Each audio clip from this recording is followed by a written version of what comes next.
নমস্কার বন্ধুরা, আজকে রেসিপি হলো কলা রান্না করব।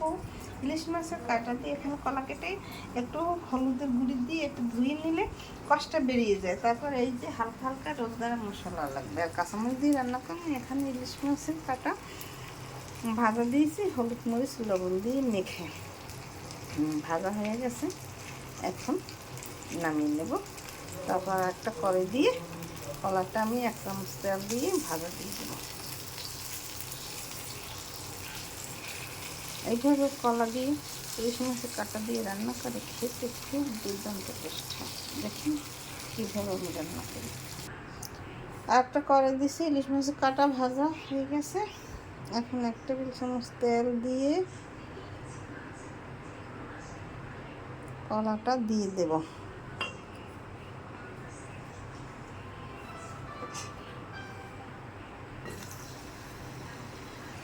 কলা দিয়েছি, এখন লবণ দেবো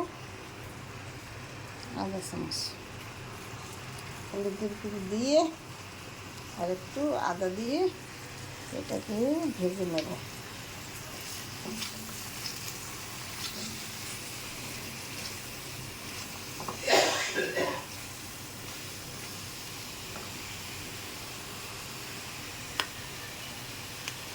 কাঁচামরিচ দিয়ে দিলাম। এই যে কলা তেলে ভেজে নিয়েছি, হয়ে গেছে। একটু আদা দিয়েছি সামান্য, আর কিছুই না লাগবে না, পেঁয়াজ রসুন ছাড়াই রান্না করব। যে পরিমাণ মতো জল দিয়েছি, এখন মাছের কাঁটাটা দিয়ে দেবো। শেষে একটু তেল জিরা ফোড়ন দিলে তৈরি হয়ে যাবে। এখন আরেকটু হলুদের গুঁড়ি লাগবে, কলাটা সেদ্ধ হলে তারপর জিরা আর ধনের গুঁড়ি লাগবে। এখন ঢাকনা দিয়ে ঢেকে দেবো।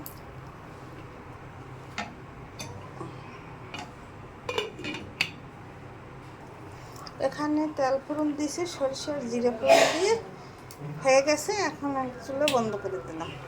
এখানে আমি একটু ধনে গুঁড়ি আর জিরা গুঁড়ি দিয়ে দেবো, আর কোনো মশলা দেবো না। এই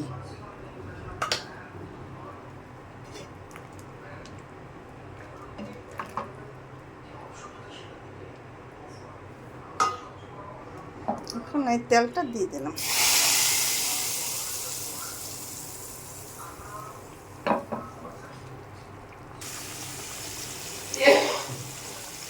কলা দিয়ে আমার ইলিশ মাছের কাঁটা দিয়ে রান্না হয়ে গেছে। এইভাবে কলা রান্না করে খেয়ে দেখবেন, কাঁচামরিচ দিয়ে খেতে খুব সুস্বাদু লাগবে। আমার কলা রান্না তৈরি হয়েছে। এতটুকু ঝোল রাখতে হবে, কলার ঝোল টেনে যাবে। খেয়ে দেখবেন, খেতে খুব সুস্বাদু লাগবে। আমার চ্যানেলটিকে লাইক এবং শেয়ার দিয়ে পাশে থাকুন। ধন্যবাদ। আমার ভিডিও ভালো লাগলে পাশে থাকুন। ধন্যবাদ।